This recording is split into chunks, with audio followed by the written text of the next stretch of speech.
नमस्कार, जनता टीवी देख रहे हैं आप और मैं हूं आपके साथ जागृति खंतवाल। रुक करेंगे खबरों की ओर। आज डॉक्टर भीमराव अंबेडकर की जयंती है। इस मौके पर मुख्यमंत्री योगी आदित्यनाथ ने लखनऊ के हजरतगंज स्थित संविधान निर्माता डॉक्टर भीमराव अंबेडकर की प्रतिमा पर पुष्पांजलि अर्पित की। इस अवसर पर उनके साथ उप मुख्यमंत्री ब्रजेश पाठक, मेयर सुषमा खरकवाल और यूपी सरकार के मंत्री असीम अरुण भी मौजूद रहे। ये तस्वीरें भी आपको दिखा रहे हैं लखनऊ की। भीमराव अंबेडकर की जो आदर्श हैं, जो मूल्य हैं, वह हम सबको एक नई प्रेरणा प्रदान करता है। मैं इस अवसर पर एक बार फिर से आपको इस पावन दिवस की हृदय से बधाई देता हूं, अपनी शुभकामनाएं देता हूं। धन्यवाद। जय हिंद।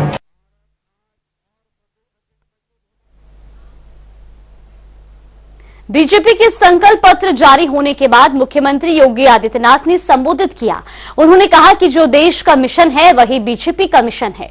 और क्या कुछ कहा उन्होंने, वो भी आपको सुनवाते हैं। लोकसभा चुनाव के लिए भारतीय जनता पार्टी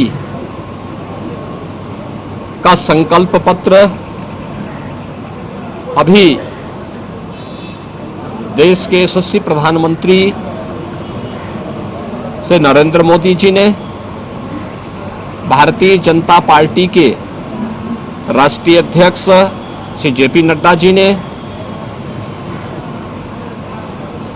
संकल्प पत्र निर्माण समिति के अध्यक्ष रक्षा मंत्री माननीय श्री राजनाथ सिंह जी ने और गृह मंत्री माननीय श्री अमित शाह जी ने जारी किया है। देश को, भारत को विकसित भारत की परिकल्पना को साकार करने की संकल्पना पर आधारित 14 नए संकल्पों के साथ गरीब, युवा, महिला और किसान, इन 4 स्तंभों पर आधारित भारतीय जनता पार्टी का यह संकल्प पत्र देश के एम्बिशन है और जो देश का एम्बिशन है वही मोदी का मिशन है। बाबा साहेब डॉक्टर भीमराव अंबेडकर की 134वीं जयंती पूरे देश भर में मनाई जा रही है। इस मौके पर प्रदेश सरकार के पर्यटन एवं संस्कृति मंत्री ठाकुर जयवीर सिंह मैनपुरी पहुंचे, जहां ने बाबा साहब डॉक्टर भीमराव अंबेडकर की प्रतिमा पर पुष्प अर्पित कर उन्हें नमन किया। तो वहीं इस दौरान भव्य भंडारे का आयोजन भी किया गया।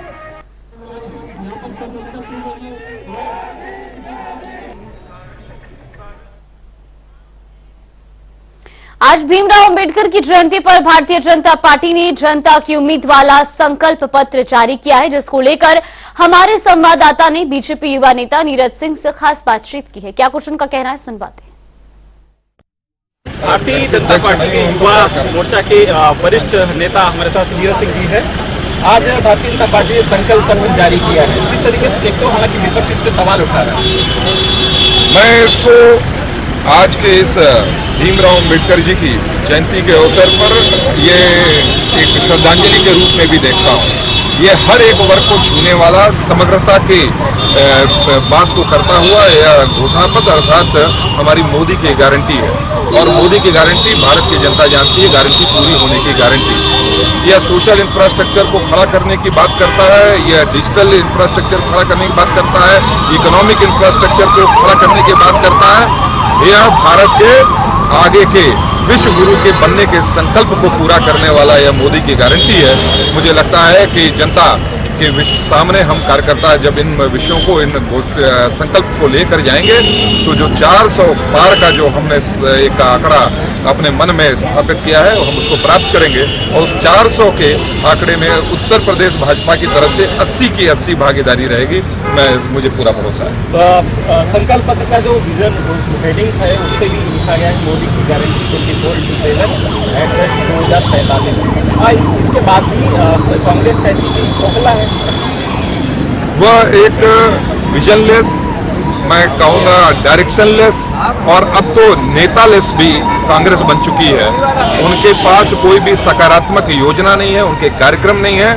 अनावश्यक के अनर्गल बातें करना और जनता अब इन चीजों को जान गई है। जब हम विकास की पटरी पर आगे बढ़ रहे हैं, 1.8 ट्रिलियन की इकोनॉमी से बढ़कर हम 3.8 ट्रिलियन की इकोनॉमी हो गए और आगे 5 ट्रिलियन की इकोनॉमी बनेंगे। हमारे एयरपोर्ट का जाल बन रहा है, हमारे इकोनॉमिक ग्रोथ की कहानियां अब विश्व में जा रही हैं। तब वो आज जाति पाति धर्म मजहब में फंसे हुए हैं। तो जनता उनको पहले भी रिजेक्ट और रिफ्यूज करती रही, आगे भी यही उनका हर्ष होने वाला है। एक आखिरी सवाल, लखनऊ में राजनाथ सिंह चुनाव मैदान में है। पिछले चुनाव की बात करें चाहे 2019-14, लगातार जीत का जो मार्जिन है वो बढ़ता रहा है। क्या इस बार उस जीत को क्रॉस करेंगे? हमारे रामचंद्र प्रधान जी विधायक जी यहाँ पर हैं, हमारे महानगर अध्यक्ष आनंद द्विवेदी जी हैं, तमाम हमारे वरिष्ठ कार्यकर्ता हैं और लखनऊ की जनता भी है। और सभी देखिए कहते हैं लखनऊ बोले इस बार। शुक्रिया। तो ये राजनाथ सिंह इस बार लखनऊ से फिर चुनावी मैदान में है लोकसभा के, और इस बार नारा भी है कि इस बार राजनाथ सिंह 5 लाख से ज्यादा वोटों से लखनऊ में जीत दर्ज करने वाले हैं। कैमरामैन आशीष के साथ सिंह, जनता टीवी, लखनऊ। बाबा साहब भीमराव अंबेडकर की जयंती आज पूरे देश में मनाई जा रही है, तो वहीं भारतीय जनता पार्टी कार्यकर्ता 1,63,000 बूथों पर बाबा साहेब भीमराव अंबेडकर की जयंती बड़े धूमधाम के साथ मना रहे हैं। इसी मौके पर हमारे संवाददाता ने बीजेपी एमएलसी लालजी प्रसाद निर्मल से बातचीत की है। क्या कुछ उनका कहना है, सुनवाते हैं। हमारे साथ अम्बेडकर महासभा के अध्यक्ष निर्मल जी हैं। किस तरीके से आज भीमराव अंबेडकर की जयंती भारतीय जनता पार्टी के 1,73,000 बूथों पर मनाई जा रही है? जी, आज पूरे देश में भारतीय जनता पार्टी अपने बूथ पर बाबा साहब डॉक्टर अंबेडकर का जन्म दिवस समारोह आयोजित कर रही है और यह प्रदर्शित करता है कि भारतीय जनता पार्टी बाबा साहब डॉक्टर अंबेडकर के प्रति कितना सम्मान रखती है। और इसी सोच के कारण, इसी सम्मान के कारण हमारे प्रधानमंत्री नरेंद्र मोदी जी ने जो पंचतीर्थ हैं बाबा साहब डॉक्टर अंबेडकर से जुड़े, जो जन्मस्थान है, जो उनका शिक्षा स्थल है, जो उनकी दीक्षा भूमि है, जो चैत्य भूमि है, उसका स्मारक के रूप में विकास किया। हमारे मुख्यमंत्री योगी आदित्यनाथ जी ने इसी सम्मान के चलते प्रदेश के सभी सरकारी कार्यालयों में बाबा साहब की फोटो लगवाई। एक बड़ा स्मारक बाबा साहब डॉक्टर अंबेडकर का लखनऊ में बनवाया जा रहा है। तो डॉक्टर अंबेडकर के प्रति समर्पित है सरकार। भारतीय जनता पार्टी की ओर बात करें, पिछली सरकारों की ओर बात करें तो अंबेडकर जयंती फिर भी पहले होती थी, लेकिन अब की और आज के युग में कुछ अंतर आपको दिखता है? निश्चित रूप से डॉक्टर अंबेडकर की स्वीकार्यता बढ़ी है, क्योंकि धीरे धीरे लोगों को ये संज्ञान हुआ है कि बाबा साहब डॉक्टर अंबेडकर न केवल दलितों के लिए बल्कि पूरी मानवता के लिए, पूरी भारतीयता के लिए उन्होंने कार्य किया। तो उनका वो बढ़ा है और उसी के तहत सभी राजनीतिक पार्टियां, न केवल भारतीय जनता पार्टी बल्कि सभी राजनीतिक पार्टियां बाबा साहब डॉक्टर अंबेडकर को अपना इष्ट मान रही हैं। एक सवाल है, भारतीय जनता पार्टी ने संकल्प पत्र जारी किया है, उसमें मोदी की गारंटी @24x7 2047 उसकी थीम दी गई है। किस तरीके से इसको देखते हैं? देखिए, प्रधानमंत्री नरेंद्र मोदी जी जो कहते हैं उसे पूरा करते हैं। यह उनकी गारंटी है कि आने वाले दिनों में पूरे देश में भारतीय जनता पार्टी भारी बहुमत से विजयी होगी। जो हमारा 400 का लक्ष्य है वो पूरा होगा और पूरे देश में हमारी प्रासंगिकता के तहत सरकार बनेगी। कांग्रेस कह रही खोखला है, कांग्रेस का जनाधार खत्म हो गया है। तो ये जी भारतीय जनता पार्टी के एमएलसी लालजी निर्मल थे, जिनका साफ तौर से कहना था कि जो भारतीय जनता पार्टी ने संकल्प पत्र जारी किया है वो जनता के हित में है और आने वाले समय में देश में तीसरी बार प्रधानमंत्री नरेंद्र मोदी की सरकार बनने जा रही है। कैमरामैन आशीष के साथ जनता टीवी, लखनऊ। और चलिए आपको सीधा लिए चलते हैं उत्तराखंड के श्रीनगर, जहां मुख्यमंत्री योगी आदित्यनाथ क्या कुछ कह रहे हैं, सुनवाते हैं। अपनी पवित्र जल की धारा को उत्तराखंड से नीचे उत्तर प्रदेश पहुंचाती है तो उत्तर प्रदेश भी समृद्धि की एक नई ऊंचाई तक पहुंचता है। और इसीलिए कभी कभी कुछ लोगों को गफलत होती है, वो लोग इस बात को मानते हैं कि उत्तर प्रदेश में अपराधियों के खिलाफ जीरो टॉलरेंस की जो नीति है हमारी, ऐसा ना हो कि उत्तराखंड के अंदर वे आ जाए। मैं कहता हूं चिंतित मत होइए। मैं उन्हें इस बात के लिए पहले ही आश्वस्त करता हूं कि इन माफिया और अपराधियों को मैं इस लायक छोड़ूंगा ही नहीं कि उत्तर प्रदेश की सीमाएं क्रॉस कर पाए।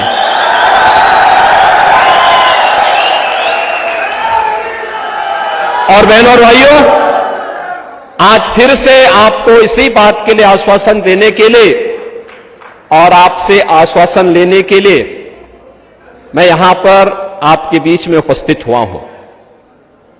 आज ही सुबह प्रधानमंत्री जी ने भारतीय जनता पार्टी के संकल्प पत्र को, लोक कल्याण संकल्प पत्र को जारी किया है। आप देखेंगे एक विकसित भारत की संकल्पना को साकार करने वाला, आत्मनिर्भर भारत को आगे बढ़ाने वाला, युवा, महिला, किसान और गरीब जिसके आधार हैं, इस संकल्पना को जो 2047 तक जिस पर भारत दुनिया की एक सबसे बड़ी ताकत के रूप में, ग्लोबल लीडर के रूप में अपने आप को स्थापित कर सके, एक ऐसे भारत के निर्माण के लिए भारतीय जनता पार्टी ने अपना इलेक्शन का संकल्प पत्र जारी किया है, जिसे आप इलेक्शन घोषणा पत्र कह सकते हैं। मैनिफेस्टो भारतीय जनता पार्टी का जारी हुआ है और मैं कहूंगा कि भारतीय जनता पार्टी का एक एक कार्यकर्ता उस मैनिफेस्टो को थोड़ा पढ़े, संकल्प पत्र को पढ़े और फिर जनता जनार्दन के बीच में आप उसकी बात को रखेंगे तो भारतीय जनता पार्टी ने मोदी की गारंटी को आधार बनाया है। बहनों और भाइयों, हमने बदलते हुए भारत को देखा है। हम सब इस बारे में गौरव के साथ कह सकते हैं, एक बदल एक भारत। मुझे 1998 से गोरखपुर से सांसद के रूप में, गोरखपुर से 5 बार सांसद रहने का अवसर प्राप्त हुआ और मैं अक्सर देखता था, कभी कभी खिन्नता होती थी जब सांसद के माध्यम से मैं देखता था। कांग्रेस के 10 वर्ष के उस कार्यकाल को भी मैंने देखा था, मन बड़ा खिन्न होता था, कहता था यार क्या सब, कहां देश को ले जाना चाहते हैं ये लोग। कोई नेशनल एजेंडा नहीं था उनके एजेंडे में, न युवा था, न महिलाएं थी, न गरीब था, न किसान था। उनका एजेंडा स्वार्थ पर आधारित था, देश को फिर से विघटन की ओर ले जाने वाला था। लेकिन हमने पिछले 10 वर्ष के अंदर एक बदलते हुए भारत को देखा है, वैश्विक मंच पर जिसका सम्मान है। आज भारत के पासपोर्ट की कीमत बढ़ी है। आज भारत दुनिया के अंदर कहीं भी जाता है, भारत का 140 करोड़ की आबादी में से कोई भी भारतीय दुनिया के अंदर कहीं भी जाता है, उसका सम्मान, लोग उसको सम्मान की निगाहों से देखते हैं। सीमाएं सुरक्षित हुई है। उत्तराखंड का तो सौभाग्य है कि देश का पहला सीडीएस और द्वितीय सीडीएस भी उत्तराखंड ने देश को दिया है, इसी जनपद ने दिया है। जनरल बिपिन रावत जी की जन्मभूमि है और इसलिए देश की सुरक्षा के लिए अपनी पूरी जवानी लगाने वाला उत्तराखंड देश की सीमाओं के प्रति सबसे संवेदनशील और सबसे हमेशा चिंतित रहने वाला था। बहनों और भाइयों, आज हम इस बात के लिए आश्वस्त हैं कि हमारी सीमाएं सुरक्षित है, क्योंकि मोदी जी का नेतृत्व है। देश के अंदर आंतरिक सुरक्षा की स्थिति क्या थी? कांग्रेस के समय में लगभग 150 जनपद देश कैसे थे जो भीषण नक्सलवाद की चपेट में थे, आज बामुश्किल 3-4 जनपदों में है। और यह भी आप देखना, तीसरा कार्यकाल दीजिए, नक्सलवाद का हमेशा के लिए समाप्ति हो जाएगी। कश्मीर में उग्र आतंकवाद की समस्या का समाधान हो गया है।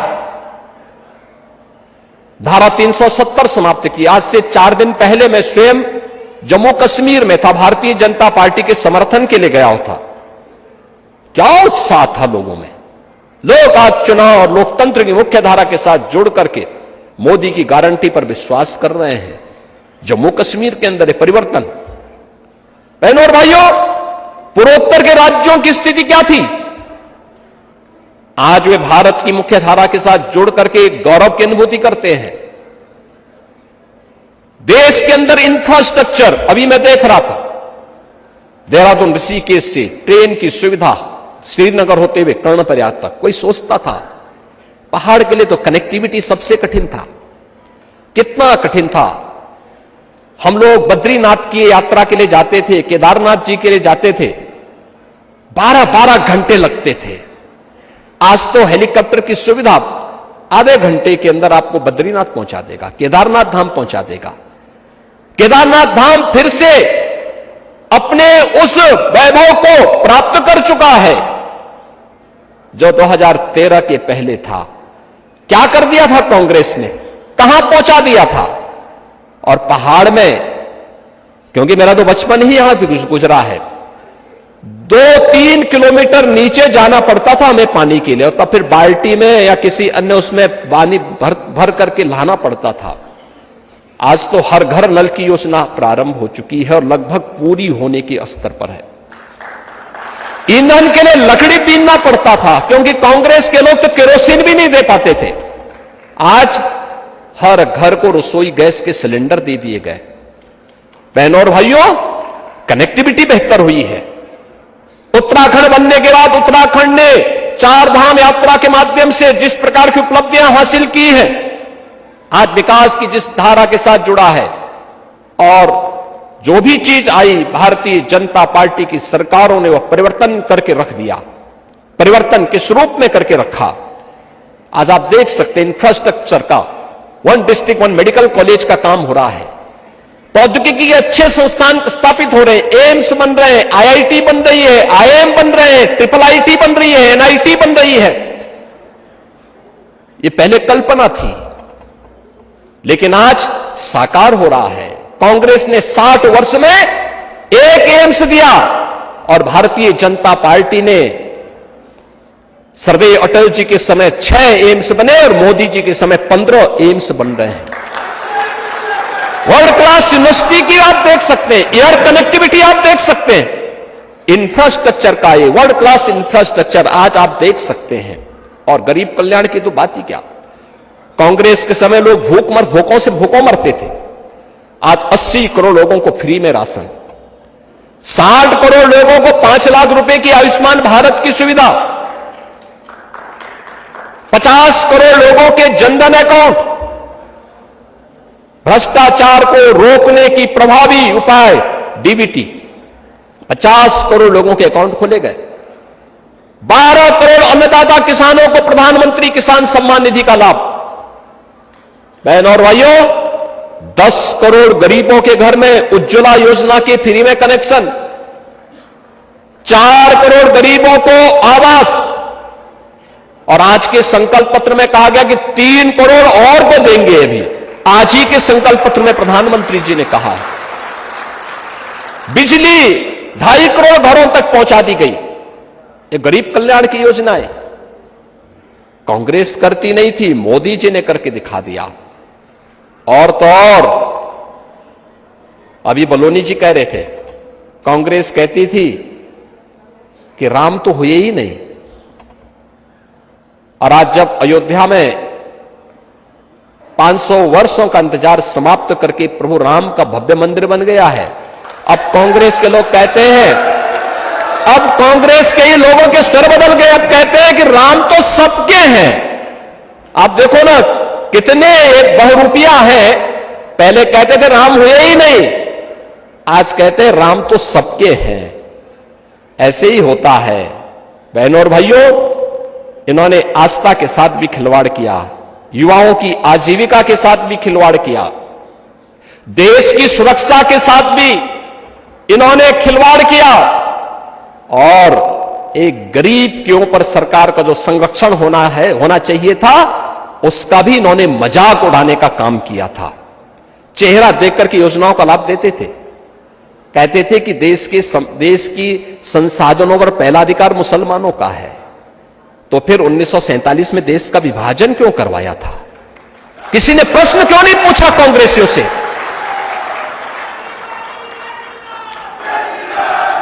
भारत का नागरिक कहां जाएगा?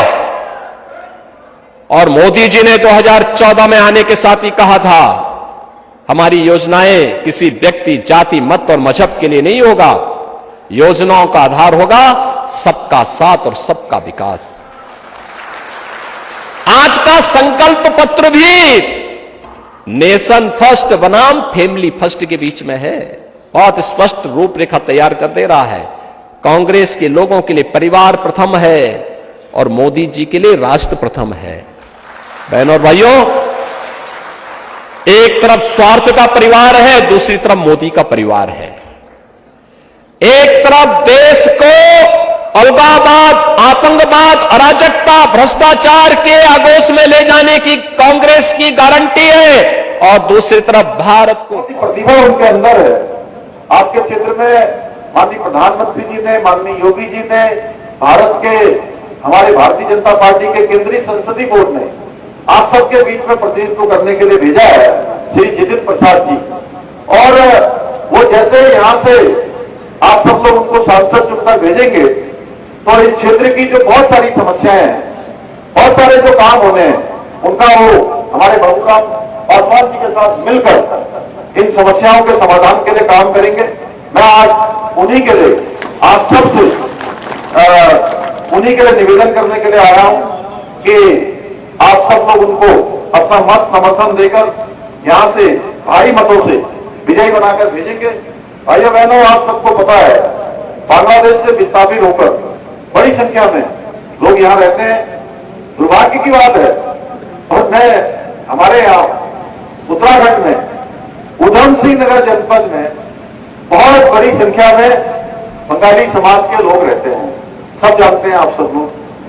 और बड़ी विचित्र बात थी, दुर्भाग्य की बात थी कि उनका जब सर्टिफिकेट बनता था, कोई सर्टिफिकेट बनता था, जाति प्रमाण पत्र बनता था, तो उसमें जानते क्या लिखा रहता था? पूर्वी पाकिस्तान से विस्थापित लिखा जाता था। और कई सालों से चल रहा था, कई बार लोगों ने इसके लिए प्रयास भी किया, लेकिन ये हटा नहीं। मैंने जैसे ही मुझे जिम्मेदारी मिली, मैं मुख्य सेवक के रूप में मैंने दायित्व पर काम करना शुरू किया और दशकों से जो बंगाली समाज के लोग यहां रहकर इस मिट्टी की सेवा कर रहे थे, हमने कहा कि ये भेदभाव हम बिल्कुल नहीं होने देंगे, किसी भी कीमत पर ये भेदभाव नहीं होगा। और जैसे देश के अन्य नागरिक रहते हैं, उनके साथ बिल्कुल उसी तरह का सम्मान उनका भी होना चाहिए। और हमने फैसला लिया कि इनके जाति प्रमाण पत्र में से पूर्वी पाकिस्तान विस्थापित होकर आए हैं, अब ऐसा नहीं लिखा जाएगा। भाइयों बहनों, इसको हमने समाप्त कर दिया। इसके साथ ही अभी चुनाव आचार संहिता शुरू होने से पहले उधम सिंह नगर जनपद में बहुत बड़ी संख्या में बंगाली समुदाय के लोग रहते हैं। हमने विभाजन विभीषिका दिवस 1971 में जब हमारे बांग्लादेश से अनेक लोग विस्थापित होकर आए, उनके लिए हमने विभाजन विभीषिका दिवस भी मनाया। चलिए, बुलेटिन में फिलहाल बस इतना ही। यहाँ पे रुकते हैं एक छोटे से ब्रेक के लिए।